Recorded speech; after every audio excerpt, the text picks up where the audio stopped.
Harmonium तनी बढ़ायल भैया, बाकी बेस डाल तो बस, बाकी ठीक है। चला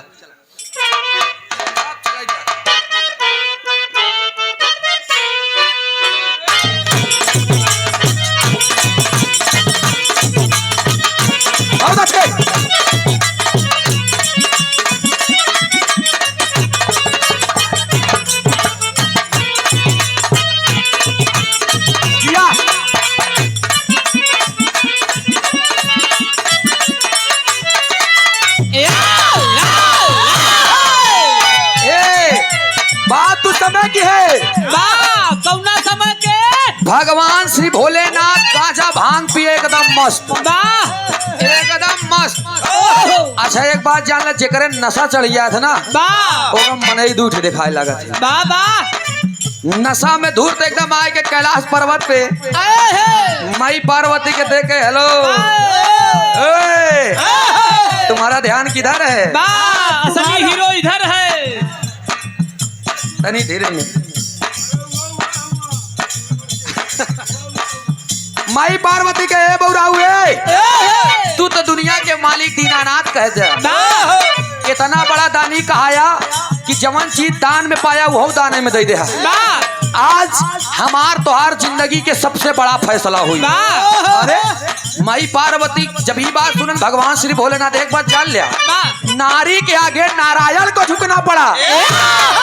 सतयुग में जब भगवान भोलेनाथ पार्वती का आगे झुक गए, कि कलयुग अगर मेहरारू कुछ कही दे मनसेदू अगर मान जाते जौन देखा था ना तो कहन सार बहुत मेहर गुलम्मा है। लेकिन ध्यान दे नारी के आगे नारायण को झुकना पड़ा। इधर भगवान श्री भोलेनाथ कहन नाराज काहे होती है तू? कहन गाजा भांग छोड़ दिया नहीं तो हम नैहर चली जा, भी तोहार ससुरी जितना पड़ा बाटे आकर काकर जब सब ब्याह कह के लाई आई आई ककरन पथरे पे जिंदगी बीतत बा, उठाऊ गणेश के चली जा नैहरे। भोलेनाथ कहन कि जवन एकात लोटा भंगिया प्यार से देत भई हऊ न मिली। ओ मनावत है माई पार्वती के, देखा कैसे मनावे। यही कहे बाबा अरे गौरा हो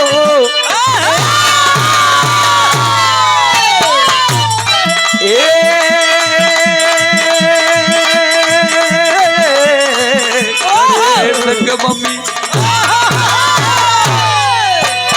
कहे गाजा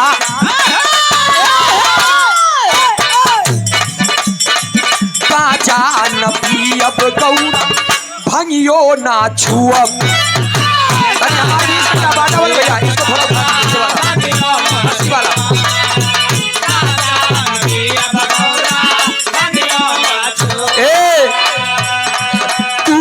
उठी जईबू सोना।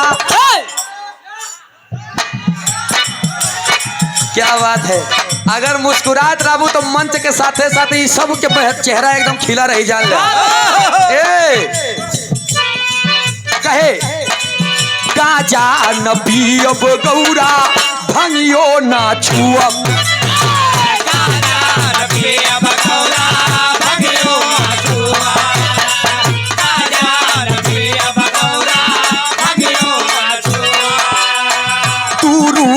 जईबू जानू हम कैसे जियब।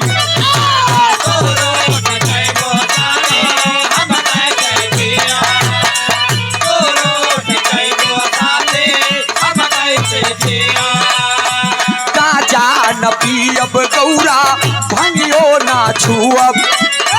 तू रूठ जईबू साथी हम कैसे जियब। अरे जटावा के जुड़ा का निकास जाना